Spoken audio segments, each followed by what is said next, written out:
নমস্কাৰ, মোৰ নাম ৰিংকু তালুকদাৰ। যোৱাকালি মই এখন সংবাদমেল চালোঁ। সংবাদমেলখন সম্বোধন কৰিছে জুবিনদাৰ বাদ্যযন্ত্ৰী, তেওঁৰ নাম পাৰ্থ গোস্বামী, ডক্টৰ হিতেশ বৰুৱা, জুবিন ফেন ক্লাবৰ যিজন সভাপতি তেওঁ, তাৰপিছত এনেকৈ 7জন ব্যক্তিয়ে সংবাদমেল এখন দিছে।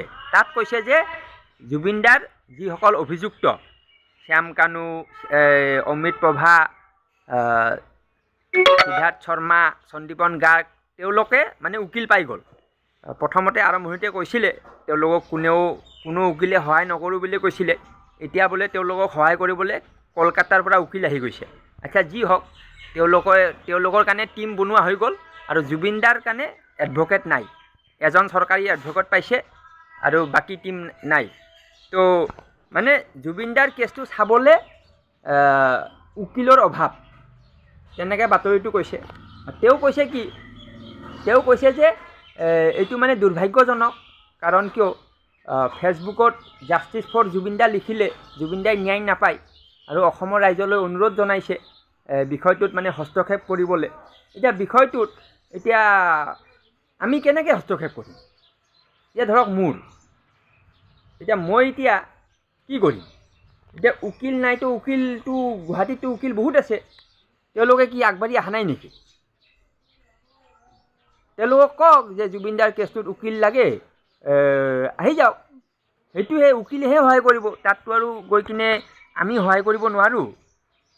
এতিয়া উকিলক পইচা লাগিব, কিবা লাগিব, পইচাটো আছে, পইচাৰতো অভাৱে নাই, হয়নে?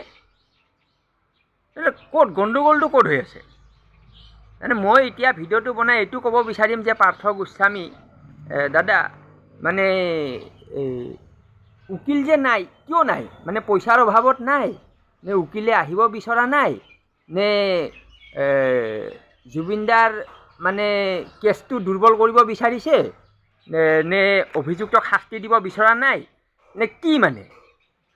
কথাটো ভালকৈ ক্লিয়াৰ কৰিলেহে বুজি পাম। ইয়াত দুটাই কাৰণ হ'ব। হয়তো জুবিনদাৰ ন্যায়টো শিথিল কৰিব বিচাৰিছে, যাতে ন্যায় পাওঁতে বহুত দেৰি লাগে। যেনেকৈ পৰাগ দাসৰ ন্যায় পাওঁতে আজিও পোৱা নাই, ঠিক তেনেকৈ জুবিনদাৰ ন্যায়টো এনেকুৱা হ'ব নেকি যে ন্যায় পাওঁতে 30 বছৰ লাগিব। এতিয়া মোৰ বয়স হ'ল 35 বছৰ, 30 বছৰ পিছত মোৰ হৈ যাব 65 বছৰ। তেতিয়া মইতো কাণেদি শুনাই নাপাম, চকু দি দেখাই নাপাম।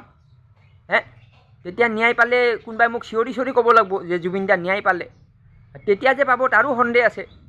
তো এই বিষয়টো অলপ জটিল বিষয়।